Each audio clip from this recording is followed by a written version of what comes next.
Hi and welcome back to Sense and Sensitivity. Today's video is one that I've wanted to do for a while, and so I have quite a bit I want to talk about. I'll be looking down at some notes that I have down here, so if you see me turn, that's what I'm doing, is looking at my notebook, because I want to make sure I discuss everything I want to, and I do it in an organized manner. So today's video is all about the sun and rosacea, and let's just jump right in. So first off, of course, I just want to make the disclaimer that I'm not a medical doctor or any sort of professional that deals with skin, and especially when we're talking about something as important and complex as the sun, I just want to make sure that everybody understands that this is based on my personal experience, my information that I gather from doing research online, talking to dermatologists and things like that, and just what feels right for me. So this is just to give you information and personal experience, not to tell you what to do. So make sure you're always trusting your instincts and also working with a medical provider if possible to make the best, smartest, safest choices for you, your skin, your family, especially when it comes to something as important as sun care. So I just wanted to make sure I was very clear about that. And just to give you a little bit of background on me, the sun is a really big, important, complicated topic to me, and it's been something that's been part of my life for a long time because I do have family history of melanoma and have had very, very close relatives die from melanoma at a young age and when I was very young. So it's a big deal to me. It's something that I take seriously, and I just want you guys to know that, to have a little bit of context on where I'm coming from. So I grew up being careful in the sun, but not fully avoiding the sun. You know, sunscreen has been a part of my life for a long time, as well as understanding how to avoid getting burned, the importance of that, and some things to do. And then once I got rosacea, I really took a turn towards almost fearing the sun, between the melanoma and then adding on the rosacea and how it got irritated and gets irritated by the sun. That really put me into a mode of trying to avoid the sun as much as possible. I've come a long way since then, and I don't necessarily think that's healthy either, at least not for me. And I think I've come more to a happy medium of being able to enjoy the sun, not fearing the sun, but also respecting the sun for the power that it is, and interacting with it safely. So I hope that gives you a little bit of an idea of where I'm coming from with all the info I'm about to share. And of course, I'll link in the chat the few sources that I'm going to mention today of where I'm getting some of my information from, besides just my personal experience. So rosacea in the sun, why is it such a hot topic for us? And the short answer is that the sun can cause vasodilation or vascularization, which increases like the blood vessels coming closer to the skin and increases the redness. And for people with rosacea, it causes more inflammation. Now, this is something I read from Marie Veronique, her blog, which I thought was very fascinating, so I'm going to link that below. And basically what she says is that UVA and UVB exposure instigates inflammation, increasing vascularization and causing swelling. And the sun is how our interaction with the sun produces vitamin D3.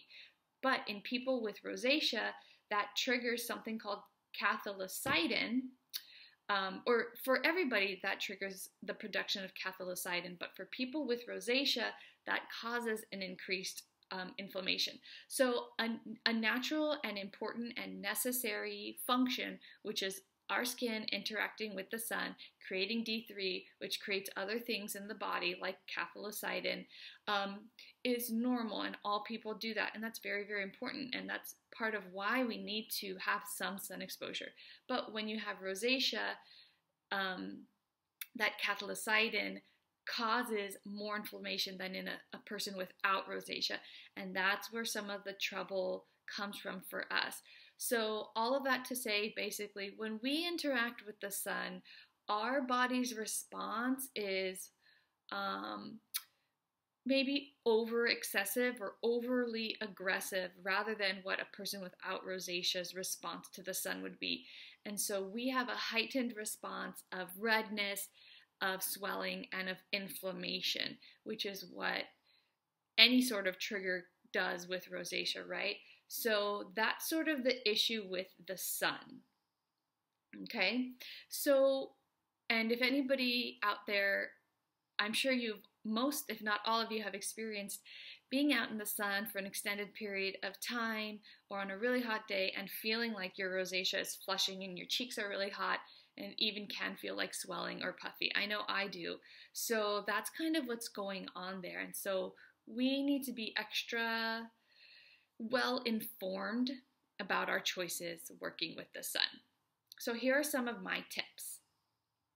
Number one, and this also is something that the American Academy of Dermatology recommends, is that you seek shade, right? You cover up, you wear a hat.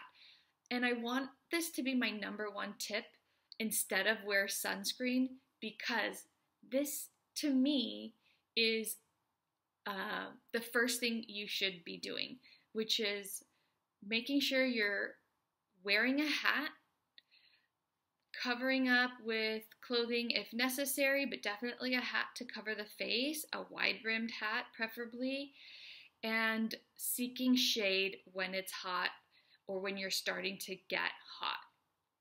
So those are the first two things I want you to think about. So I love a variety of hats. I have one from the San Diego Hat Company. I have more like a hiking wide brim hat from REI. That's great. And I have a few of those as well as baseball caps that I just keep in different locations. So I always keep a hat in my stroller because I'm often walking, right? And I'm outside.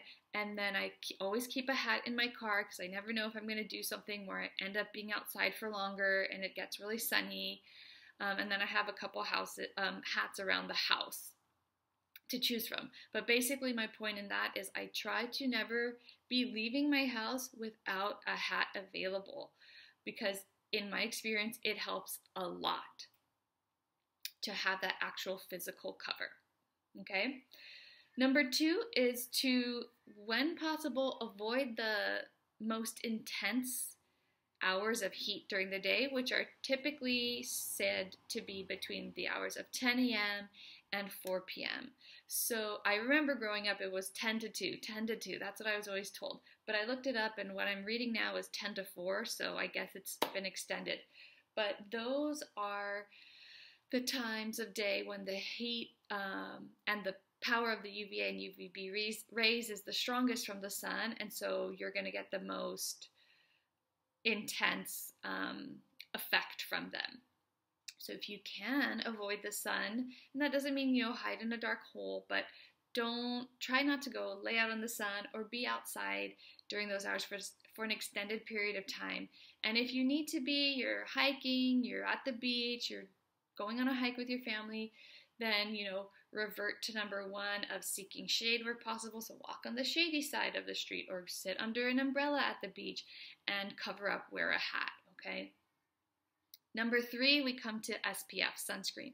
So we all know that sunscreen is recommended for everybody every day, and then especially for people with rosacea every day, because we have that heightened reaction to the sun. So sunscreen, and I have been testing this now for a while, where I went through a period during the winter here where I stopped wearing sunscreen just to experiment, and also because I wasn't outside very much. I was indoors with my baby and there wasn't a lot of sun anyway.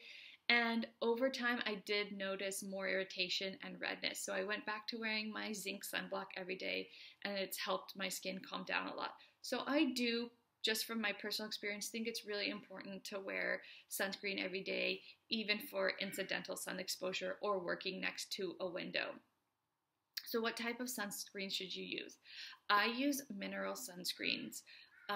The majority of them are zinc only, and that's what's most recommended to people with rosacea because zinc is anti-inflammatory. So it not only creates a physical barrier blocking the sun's rays, but it also is naturally calming to the skin, so it's going to help our skin calm down.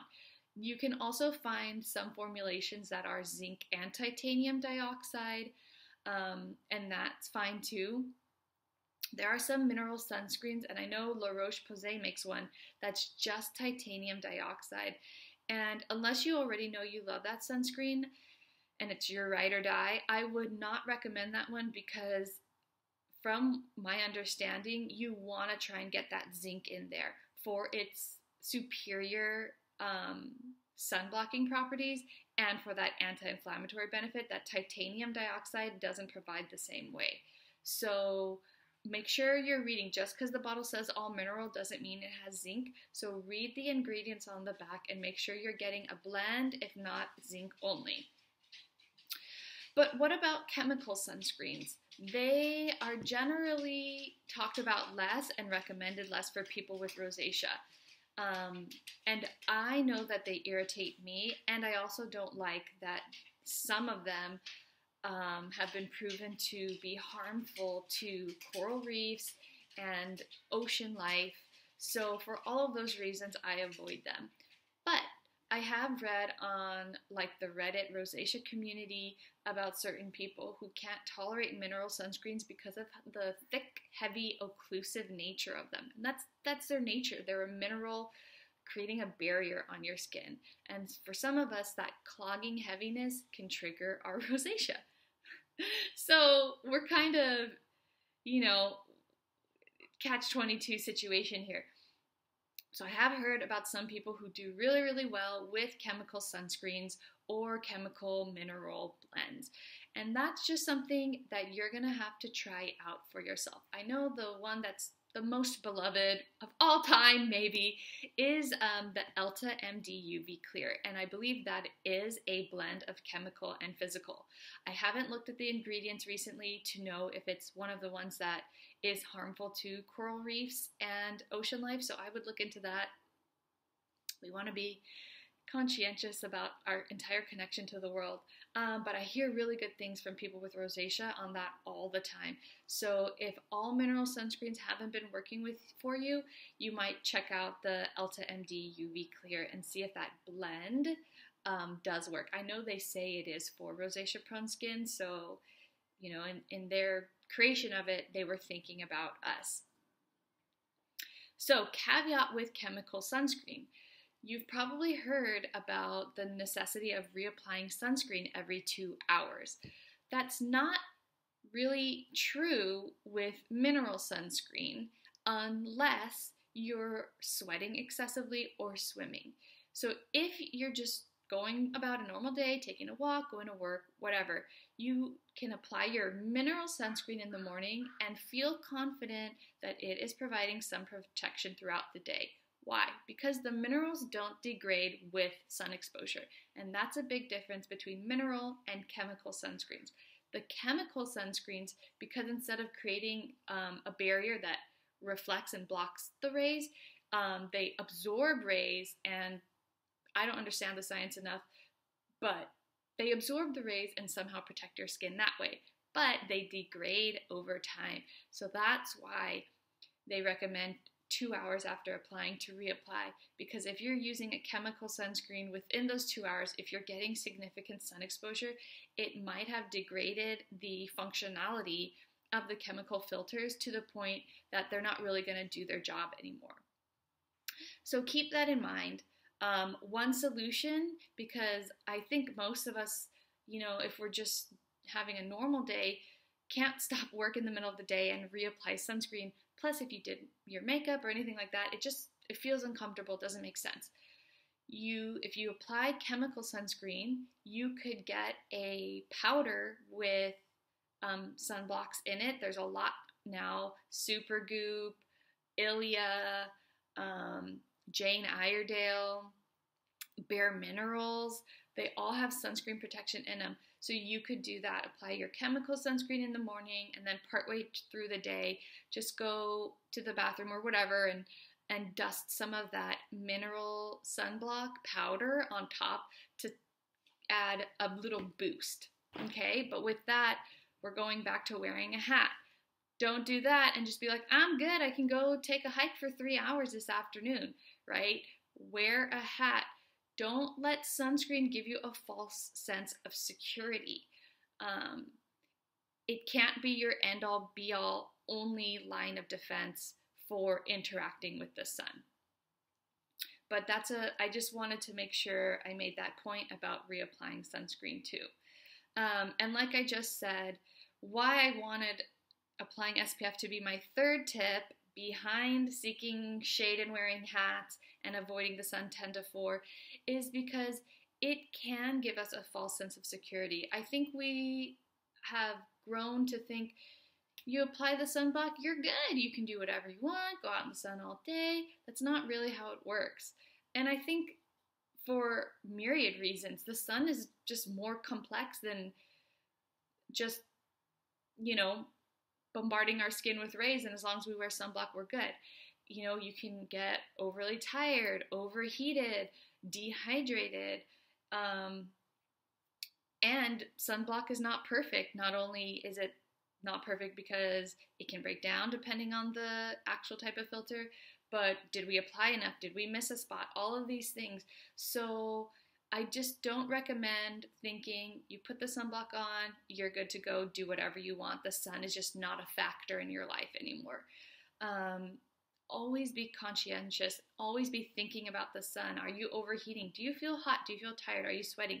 Take a break, seek shade, drink water, coconut water, juice, milk, whatever. Hydrate yourself. Put that hat on. Reapply if you need to. All of these things. And that goes for whether you're out at the beach all day or just getting sun exposure at the office. Because that was one of my biggest things early on before I got my diagnosis, is I sat in an office right next to a window, and the side of my face next to the window, which was actually this side, would burn all day. And I had sunblock on, and I was just like, what is going on? And then I realized that I had rosacea. Well, I got my diagnosis, and I realized that even with that sunblock, just that penetration of rays for so long throughout the day was irritating my skin.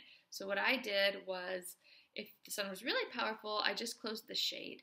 But if I was feeling like, man, I want to see outside, or I want to see the sun, I would literally wear a hat in my office to protect myself from the rays. So you gotta do what you gotta do. Okay, what's next? So another thing with the sun is understanding that it is extremely powerful, and we go through this whole phase of being covered up in the winter and not getting a lot of exposure, and then being excited when the sun comes out and going outside for an extended period of time. And then we wonder why we're hot, we're irritated, hopefully not, but maybe sunburned, and all of these things. You have to start slow. It's like you can't cold turkey back and forth with the sun.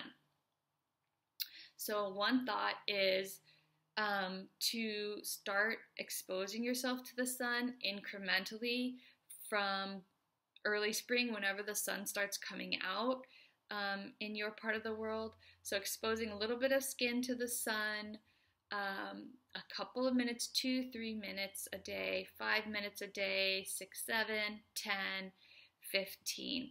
And, trying to get little sun snacks during the early morning hours is the best, to start acclimating your body back to the sun.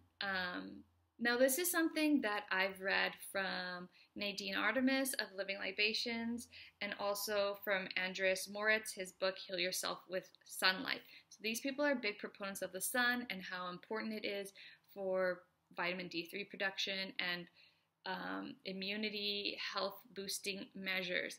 I'm not a scientist, I'm not a doctor, but I do think there's something to it. I don't want to live in fear of the sun, But again, I want to be sun smart and still be able to interact with it and enjoy it and its benefits. So that's one of the things that's just a personal anecdote that's been working for me, is thinking more about slowly reintroducing the sun as it comes back to being around where I live now, because it's been very cold in the Pacific Northwest for a long time. Little bits. I'm not just gonna, sweet, first summer day, going to the beach for 4 hours. I'm not gonna do that because I don't think my body can properly process it so intensely, so quickly. So doing that slow introduction of just trying to get yourself acclimated, exposing yourself to the sun. And I think if you're doing 2, 3, 5 minutes, you don't need to go slather sunscreen all over your body if it's in the early morning. You're just doing that to kind of like remind your skin and your body how to interact with the sun. And then of course, if you're going to be going outside longer, then you do all the protective measures, covering up, sunscreen, seeking shade when needed. My other tip for the sun, and this comes from Marie Veronique and Nadine Artemis, and I'm sure a bunch of other people, is all about antioxidants and how they help us have a healthier interaction with the sun. And those can come through the forms of whole foods and also supplements. So the ones I read about often are lycopene and astaxanthin, both of which some people formulate skincare products to have. Astaxanthin especially is in a lot of vitamin C products now, I notice. You put it on during the day for when you're going to be exposed to the sun. Antioxidant helps fight free radicals and all that good stuff. But what we eat, of course, helps build our body and affects our interaction with the world, the environment, and the sun.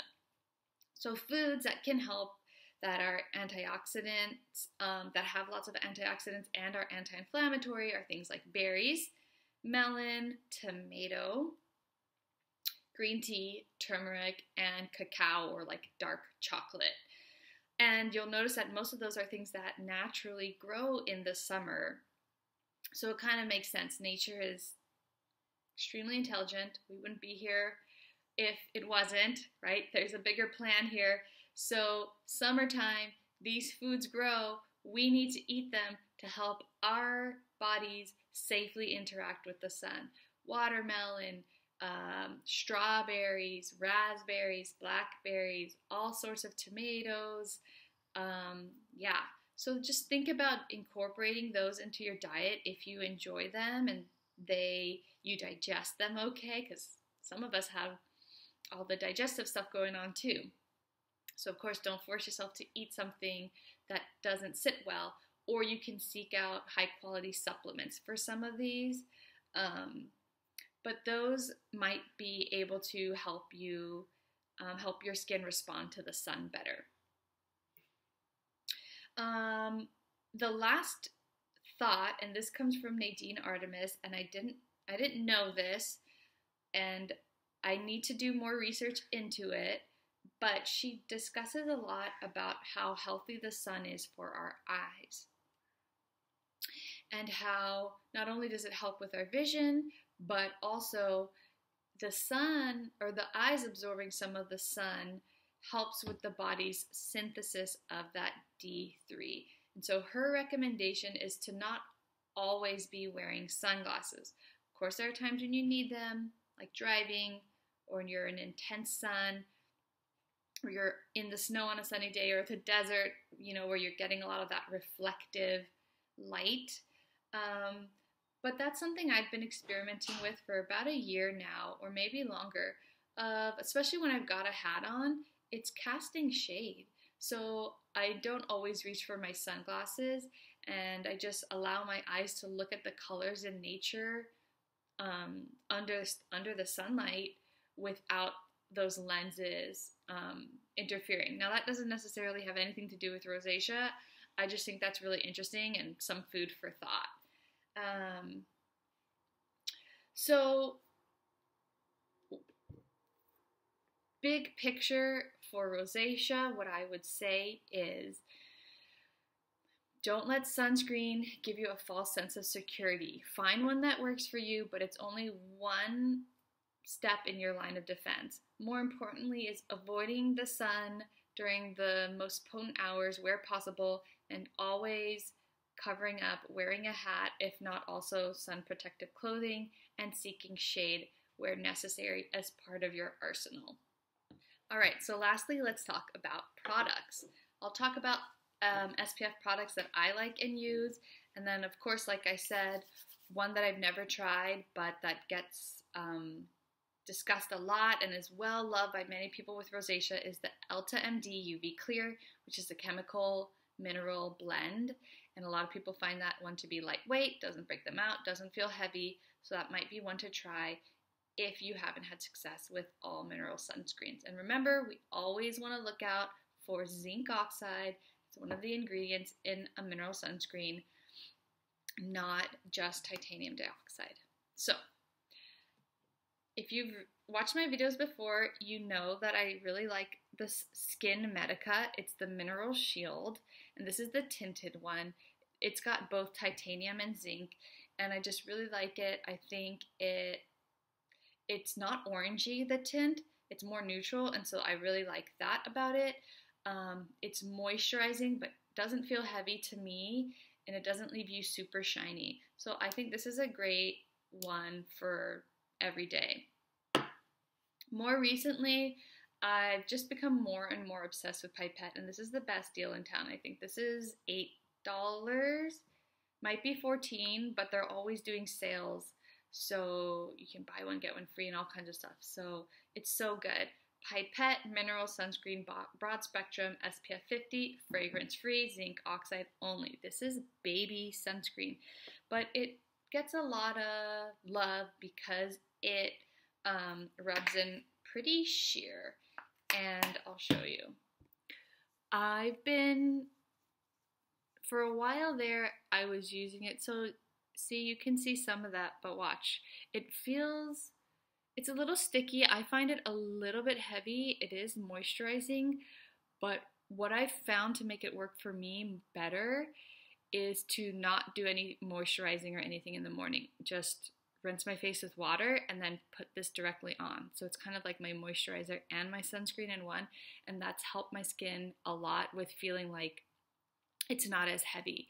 So you can see I've let it sit a little while. It's been going down, the whiteness. And so yeah, you kind of just need to give it a little bit of time. So there's definitely a little bit of tackiness. It does dry over time, but I love this, and it's so cheap. You know, you're not like with this where you're like, every dot, let me like savor it.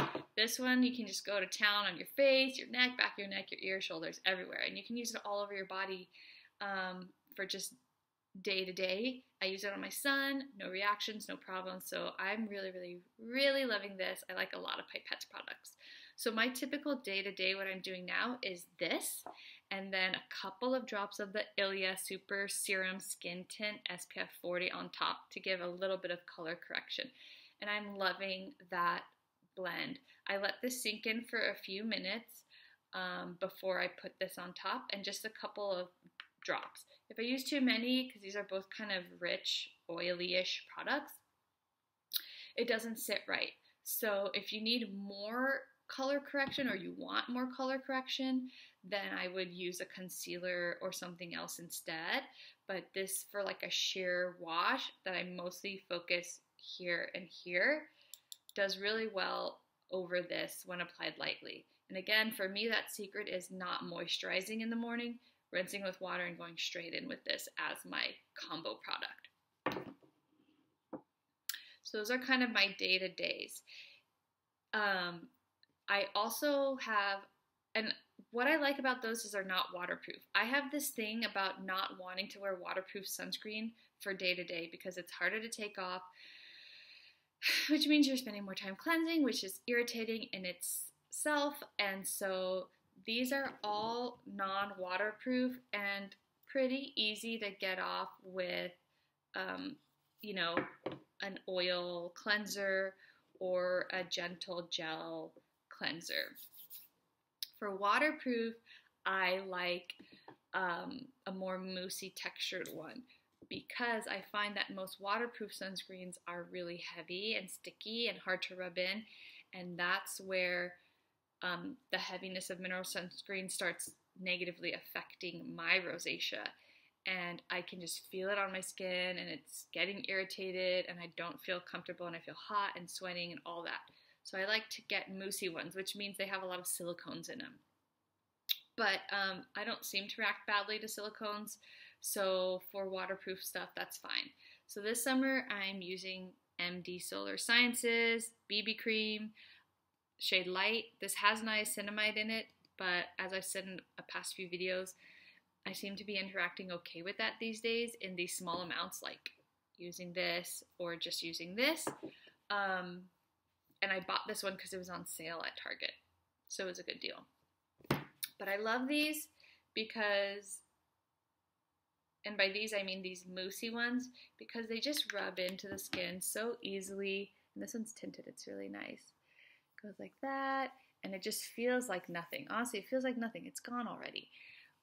So I love that. What I'll do sometimes too, and it has a matte effect. So another good way, and this is something that I do sometimes too, is a little bit of this and then a second layer of this on top to give me a little color correction, but way less than this, but also to mattify. Or you could triple this plus this and then a little bit of this, like forehead, nose, to just mattify those areas a little bit. And that's kind of cool instead of using powder and you know you're really amping up the sun protection. But for a day at the beach or a hike, I might kind of do a base layer of this, and then I will definitely go to town with this.